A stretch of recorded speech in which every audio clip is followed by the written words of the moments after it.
The California Technology Council's new CTC Benefits Trust combines groups of emerging technology companies to offer large company benefits to small businesses. This approach delivers employee benefit programs with better choices and at a lower cost. What's included?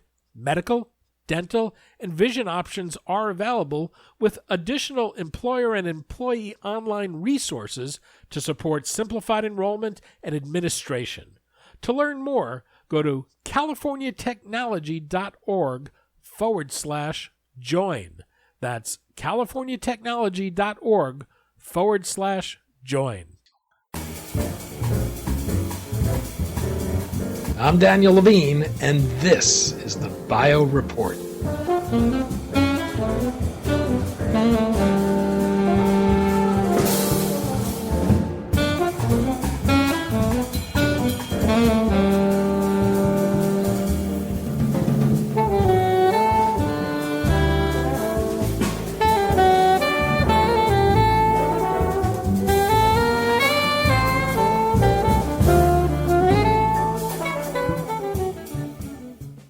The convergence of information technology with the life sciences is opening up new ways of approaching the challenges of drug discovery and development. While much has been made about approaches that seek to leverage artificial intelligence, Nanome is bringing virtual reality into the process. With the company's technology, scientists can take a fantastic journey to view and manipulate proteins, compounds, and other molecules at a nanoscale. We spoke to Steve McCloskey, founder and CEO of Nanome, about the company's virtual reality platform, how scientists can use it to collaborate in real time, and its potential to change the way researchers discover and develop drugs.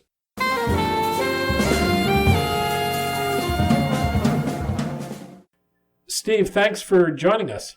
Cool, yeah, thanks for having me on. We're going to talk about Nanome, drug design, and the use of virtual reality to enhance the way drug developers view and design therapeutics today.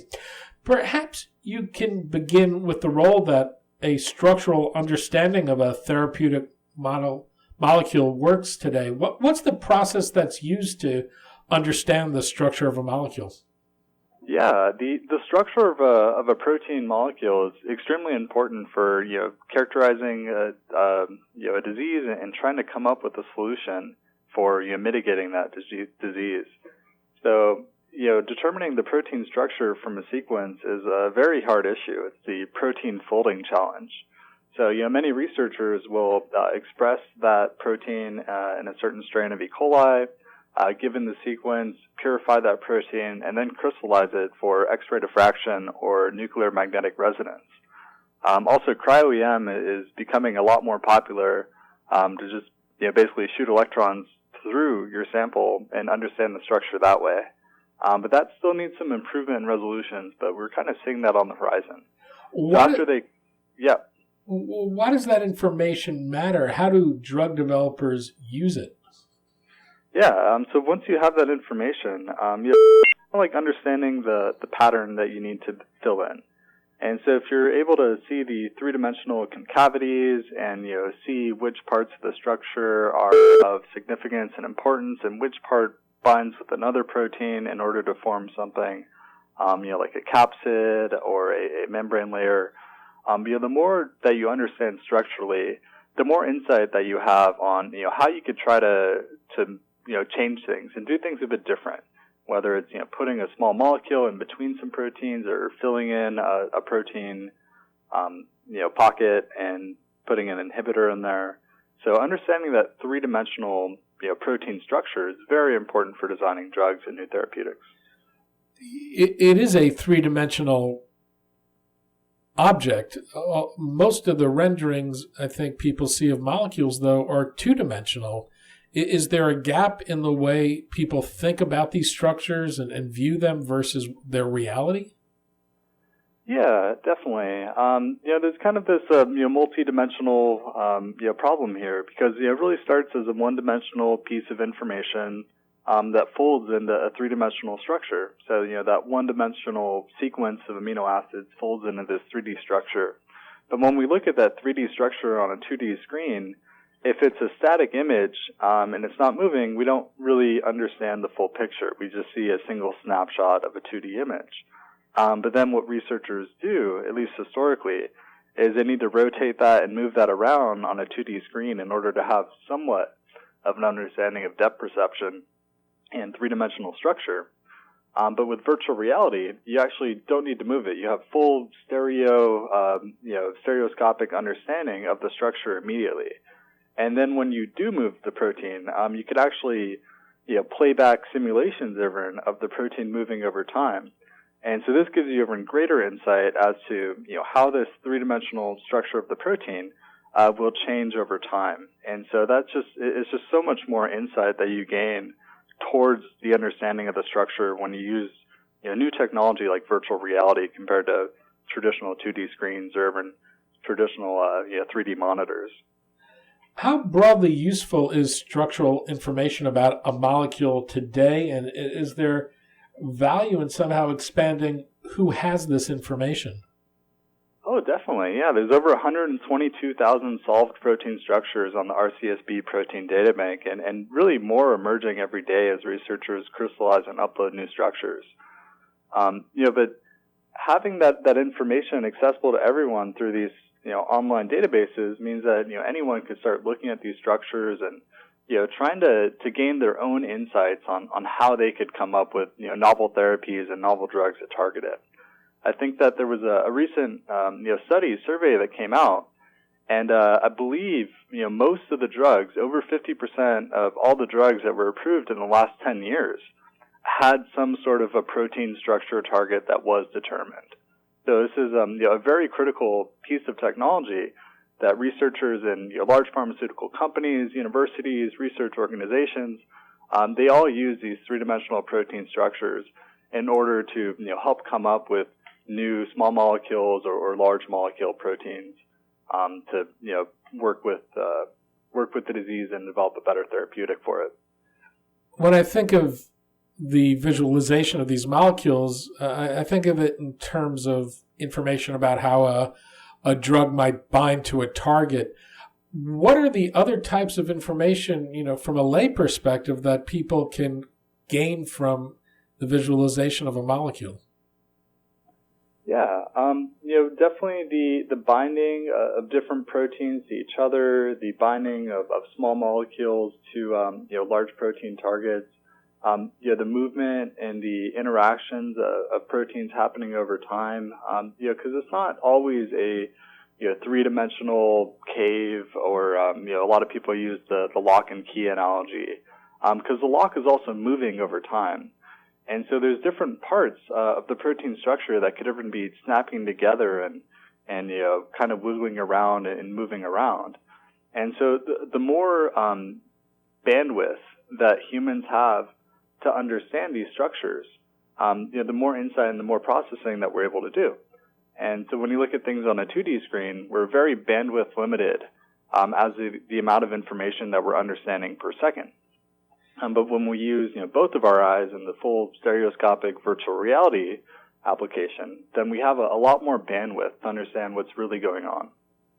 You're developing a virtual reality visualization that not only allows you to render a molecule in 3 dimensions, but has a collaborative quality as well, where multiple users can interact at once with the molecule. What exactly does Nanome do? Yeah, so it's a very important aspect. Through our entire species, hundreds of thousands of years, we've all been working together as groups. We haven't been individuals. We've been a collective consciousness, a people all working together to help advance ourselves. And so this is continuing in that vein. Getting people together just like we do in real life, in full 3 dimensions, and working on complex 3-dimensional problems that we all need to solve together.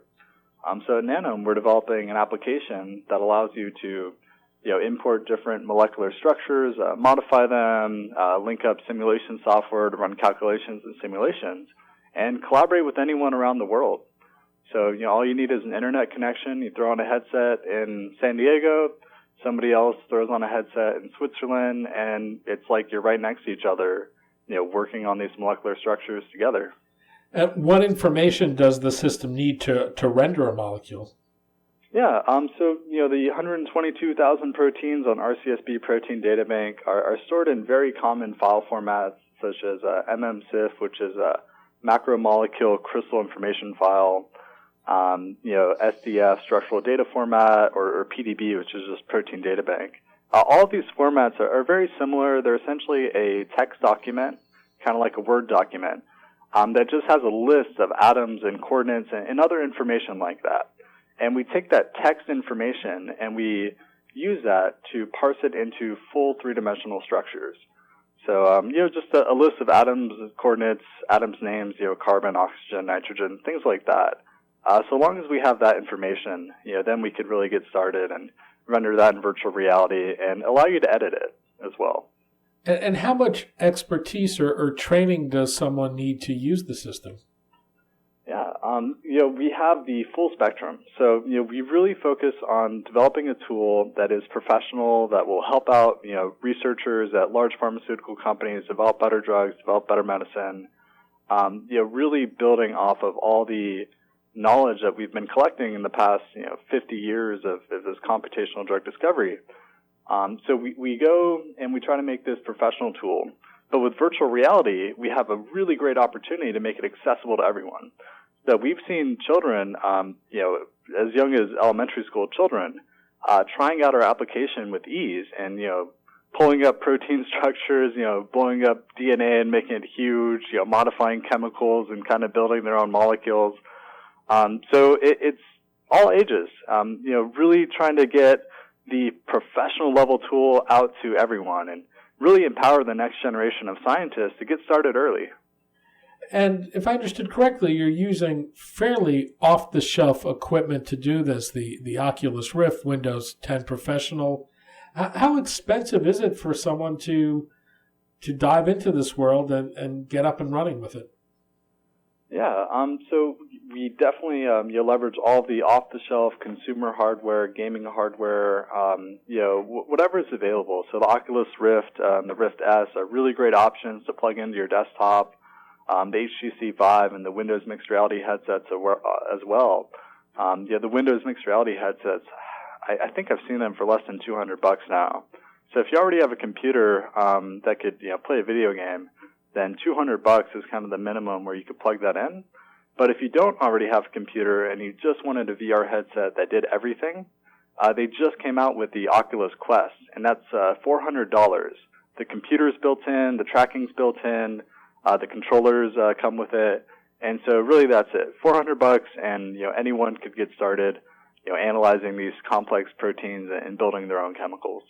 And what exactly does someone have to do to use the system? How do they control it, and what do they see? Yeah, so they will put on a head-mounted display. So the head-mounted display essentially has a cell phone screen in it and two lenses.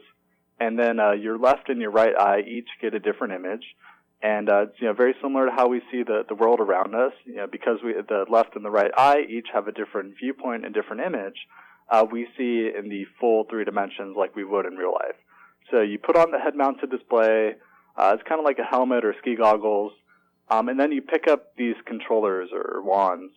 And so the controllers, when you're in virtual reality, it just looks like your hands. But when you pick them up, they're these little plastic controllers with a few buttons, one for your middle finger, one for your index finger, maybe some thumb buttons. And if you move your arm in front of you and wave it around, you'll see your virtual hand move around and wave it around. So it really is just a one-to-one mapping with what you're doing in real life. But because you're holding this controller in your hand, and that controller is being tracked in space, and all the rotations are being tracked as well. That's called 6 degrees of freedom because you have 3 spatial movements, X, Y, and Z, and then 3 rotational movements as well with roll, pitch, and yaw. And so you have that full 6 degree of freedom tracking, and so it just feels really natural. So you get the hand presence in there, and you really just grab the molecule by pressing your middle finger button on the controller. just feels like you're kind of grabbing or squeezing it, and now you could move that protein or that molecule around, just as you would pick up a cup on your desk or just any everyday object. And how easily can someone build or alter a molecule, and in so doing, what would the output be? Would they be able to determine anything about the behavior or stability of a molecule? Yeah, so it's very easy to modify molecules. We actually just released the new chemistry update with Nanome 1.10. And so what that allows users to do, we used to have a atom-by-atom mode. So if you have six carbons in a benzene ring, and you wanted to add a functional group and add a whole chemical group to that, what we had before is you would have to do atom by atom. So you would add a carbon, add an oxygen, add a nitrogen, sort of one by one. But now we have this really great medicinal chemistry panel that allows you to add a whole chemical group to another chemical group. And so it makes building new molecules extremely easy.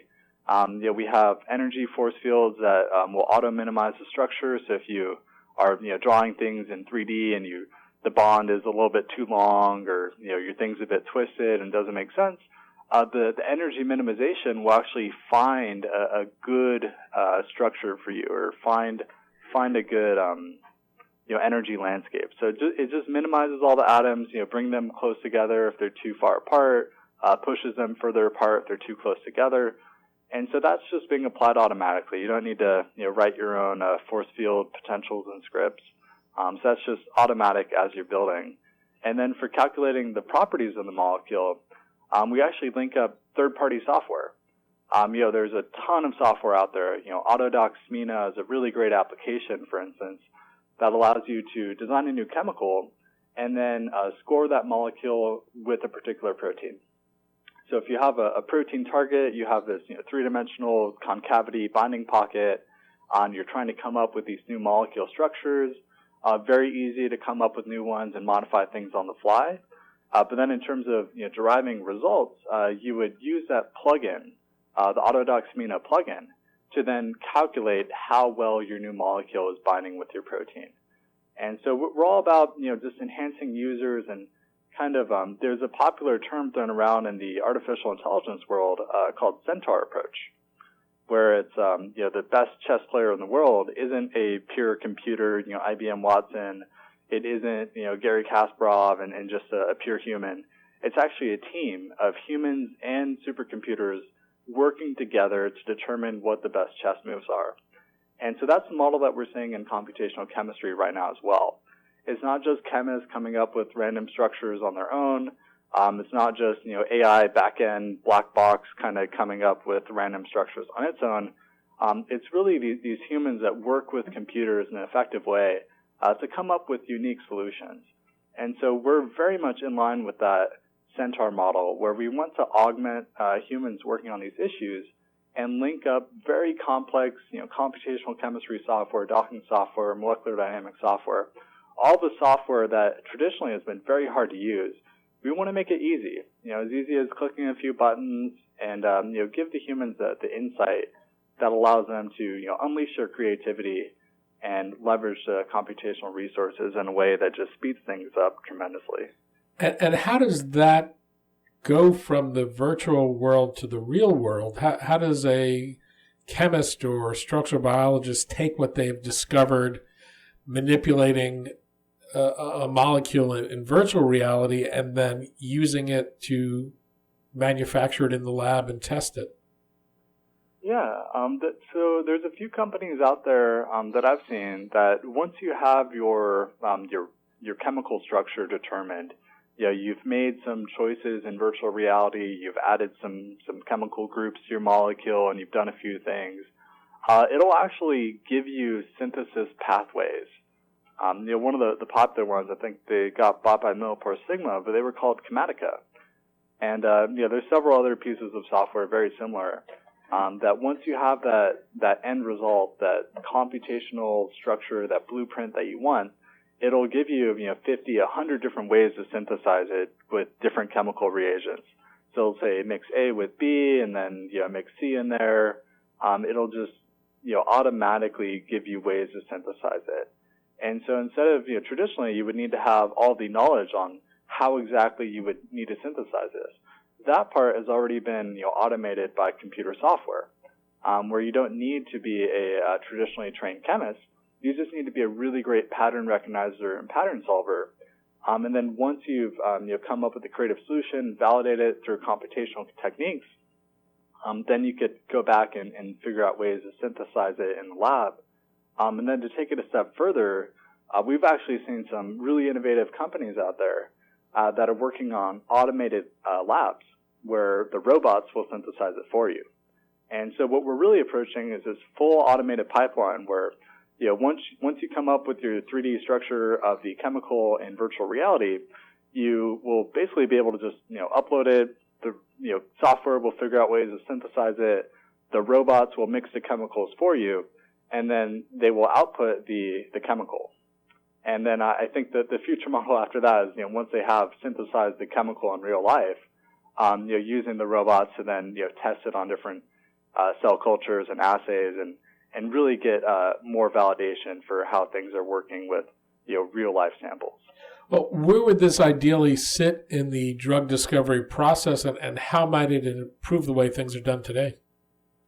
Yeah, I think that it could keep spreading, but right now we have a lot of drugs that end up going through phase 1 trials and then failing. And so the more insight that we gain early on in the discovery phase and the lead optimization, validation stages, all these very early stages, the more work that we do there, the less money we're going to be wasting down the line in phase 1 failures, phase 2 failures, phase 3 failures. Those could get extremely pricey. And so when we look at the funnel, there's a lot of drugs that end up going into the top of the funnel, but very few drugs that end up coming out the other end. And so we end up with this huge cost, huge overheads, billions of dollars in order to actually get this drug to market and start impacting people's lives, whether it's improving their quality of life, saving their life. Like a 10, 12-year cycle, $2 billion. It's absolutely enormous. And so any little bit that you could chip away against that number, you're just going to see so many new opportunities, new chemicals emerging that are going to help people. And has anything been done yet to use the system in real life to design a molecule or improve on the structure of a molecule? Oh, yeah, definitely. Yeah, we're working with many of the big pharmaceutical names out there. We actually just published a paper with the Genomics Institute of the Novartis Research Foundation. So their researchers, were using our virtual reality tools, in their workflows and their pipelines. And the paper really highlights, just how impactful it is with their workflows. And so what we're going to be seeing over the next several years are some of these molecules that we've helped these researchers come up with, validate, optimize. We're going to see these molecules actually getting into clinical trials. It's still going to take some time. You never want to rush it. Things could always happen with adverse side effects that you can't predict computationally. But the more computations that we do and the more understanding and insight that we have for these structures, hopefully the less adverse side effects we end up seeing when we go into the clinic. Steve McCloskey, CEO of Nanome. Steve, thanks so much for your time today. Cool. Yeah, thanks so much for having me.